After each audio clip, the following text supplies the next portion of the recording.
ప్రీతమ నాయకురాలు మాధవి గారు ఇక్కడ రావడం మాకు చాలా, కమిటీ వారికి అందరికి కూడా చాలా ఆనందదాయకం. వారు కూడా వచ్చి స్వామివారి గురించి, ఈ యొక్క చరిత్రను గురించి తెలుసుకొని, ఈ గుడి యొక్క చరిత్రను గురించి తెలుసుకొని చాలా సంతోషపడ్డారు. ఇది కేవలము ఈ గ్రామమే కాకుండా ఈ టౌన్ మొత్తం కూడా బాగుండాలనే ఉద్దేశంతో స్వామివారికి అనేక కార్యక్రమాల స్వామివారి ద్వారా జరుపుతూ ఉంటాము.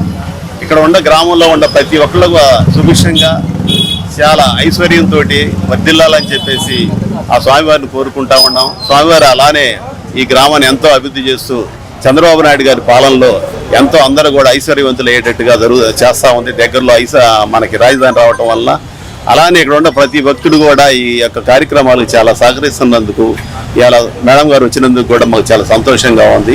ఈ అవకాశం కల్పించిన మీ అందరూ కూడా ధన్యవాదాలు తెలియజేసుకుంటూ సెలవు. పాత గుంటూరులోని తమ్మ రంగారెడ్డి నగర్ లో శ్రీరామనవమి వేడుకలు